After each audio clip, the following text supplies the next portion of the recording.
9h moins 10, c'est une bataille qui n'en finit plus. Alors, on apprend donc que Pierre Mailloux, que je ne peux pas appeler le docteur Mailloux ce matin, parce que il est radié pour 2 ans. C'est une décision qui a été rendue par le tribunal des professions. Alors, pourquoi est-ce qu'on a pris cette décision? Essentiellement parce qu'on dit qu'il donne des mégadoses d'antipsychotiques à des patients, et également pour des propos qu'il a tenus à la radio à l'époque de CKC. Pierre Mailloux est avec nous. Monsieur Mailloux, bonjour. Oui, bonjour, Monsieur Paul. Bon. Qu'est-ce qui est pire, selon vous, pour le collège et ultimement là, pour le tribunal, l'Office des professions, ce sont les mégadoses ou les propos? Je ne le sais pas, Paul, je n'ai pas encore reçu le jugement du tribunal des professions. Ah non? Alors, ben oui, c'est hier soir, j'ai appris ça par un journaliste de la presse, là, Philippe Lessard, qui m'a appelé à 8 heures pour me demander mes réactions. Ben, j'ai dit là, écoute, je suis pas au courant de rien. Lui avait le jugement en main. Alors, ça a été distribué dans la presse avant de m'être envoyé à Trois-Rivières. Ben, Trois-Rivières, c'est vrai que c'est loin, tu sais. Ça prend du temps avant de se rendre là. Montréal, c'est plus proche. Fait que je l'ai pas encore. OK, mais là, donc, vous savez, vous allez l'apprendre officiellement que vous êtes radié pour 24 mois. Là. Ben, Philippe m'a lu les conclusions. Mm-hmm. C'est ça, semble-t-il, là. Oui, le jugement, la décision initiale du comité de discipline serait maintenue. OK. Alors, ça veut dire que le prochain recours, c'est quoi, la Cour supérieure? Oui, ben, ce serait la révision judiciaire. Et je crois que je dois aller demander un sursis. Hein. Ça doit tomber efficace. Ça doit tomber efficace, ça, là, à partir de la signification du jugement, j'imagine. J'imagine. Oui. Bon, commençons d'abord par les mégadoses, là. Oui. Parce que ça fait quoi, 10-12 ans là, que la bataille se fait? Oui. 13 ans. 13 ans, bon. Alors, Non, ça fait 30 ans que j'utilise des mégadoses. Oui, mais disons la bataille avec le collège, ça fait 13 ans. Depuis 1990. Ah, c'est même plus que ça. Ah oui. OK. Ça fait 90 à aujourd'hui, ça fait combien d'années, là, je ne sais pas, là? Ben, ça fait 22 ans. Ben oui, ça fait 22 ans, Paul. OK.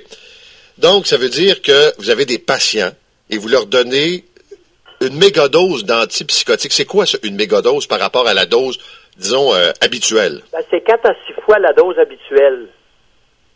Et c'est très efficace en augmentant, chez des cas sévèrement atteints, Paul. C'est pas compliqué, ça en prend plus. Si on en donne plus, il y a beaucoup de patients qui vont s'améliorer. Alors, c'est ça qui est le but, c'est plus efficace. OK. C'est simplement ça, mon point. Vous avez combien de patients qui reçoivent actuellement cette mégadose? 78. Mégadose, il y en a 45, 48, puis il y en a 78 qui sont à 2 ou 3 antipsychotiques. Ce qui fait une dose élevée aussi. OK. Puis là, ils ont l'air de quoi, ces patients-là? Ils sont assis sur un sofa puis ils bougent pas? Ils sont gelés complètement ou ils fonctionnent? Ils sont bien. Ils sont dans des ressources d'accueil. Ils rendent des services, participent à la vie communautaire. Il y en a qui sont en externe. Il y en a beaucoup qui sont en externe. J'en ai qui font 30 km de vélo par jour. OK, mais sans ça, il serait quoi? Ben, sans ça, il serait dangereux, Paul. Souvent, c'est des patients de Montréal. C'est des patients de Montréal qui fonctionnaient plus à Montréal et qui sont envoyés en région pour ne plus qu'on les ait sur la rue Sainte-Catherine. OK. Si je comprends, vous êtes quoi? Un des rares docteurs à faire ça? Ben oui. Je me souviens d'un de vos collègues à Douglas. Ben, il y en a plusieurs qui le font, mais en catimini, très discrètement. Mais c'est sûr que les mégadoses, c'est vieux comme la lune. Là, j'ai rien inventé. C'est ça qui est le pire. OK, donc il y en a d'autres qui le font, vous dites? Ben oui. Au Québec, il y a d'autres médecins qui font ça et qui sont pas emmerdés. Disons que moi, je le dis. Je le fais et je le dis. Alors, j'aurais dû le faire et ne pas le dire. Mais j'en suis fier parce que j'ai amélioré et les 3 médecins évaluateurs de la RAMQ, lorsqu'ils sont venus, ont reconnu mon expertise en schizophrénie. C'est assez spécial, hein? Non, je me souviens très bien, on en a parlé l'autre fois, mais... Là, Paul, la bonne nouvelle, c'est qu'il y a au moins 45 patients qui étaient en mégadose, qui ont été évalués par une quinzaine de psychiatres de la région, et le traitement a été maintenu intégralement. Alors, ils sont toujours au mégadose, là, 1 an après leur évaluation. OK, mais si c'est maintenu, oui, et qu'en même temps, le collège dit qu'on n'a pas le droit de faire ça, ce sont d'autres médecins qui les ont maintenus? Exact. Ça a tout été represcrit par 15 autres psychiatres de la région. OK. Vous arrêtez... Les 78 dossiers sont présentement sur le bureau de Yves Robert. secrétaire général Du Collège des médecins du Québec. Ah oui, ça s'en vient assez croustillant, l'histoire.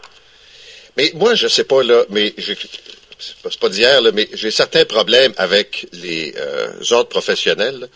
Là, c'est le tribunal de l'ordre qui a pris cette décision-là, le tribunal des professions, là.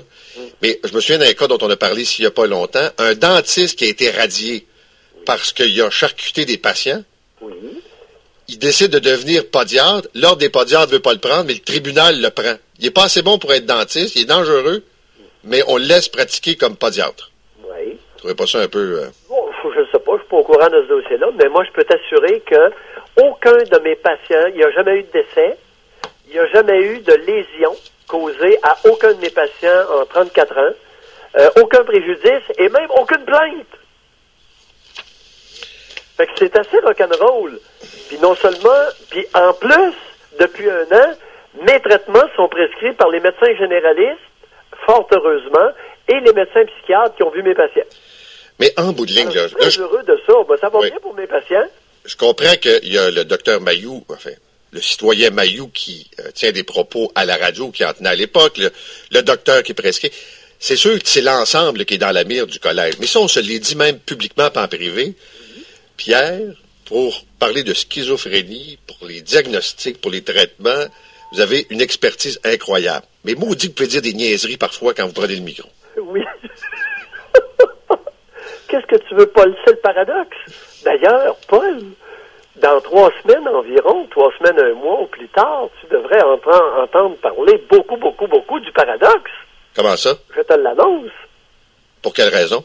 Écoute, il y a une humble biographie. Ah oui. Ben, c'est ce que j'ai dit d'ailleurs dans la biographie. Et elle va être croustillante. Oui, ben on a hâte de lire ça, puis on s'en reparlera à ce moment-là. Merci, citoyen Pierre Mailloux. Merci, Paul. Au revoir. C'était Pierre Mailloux.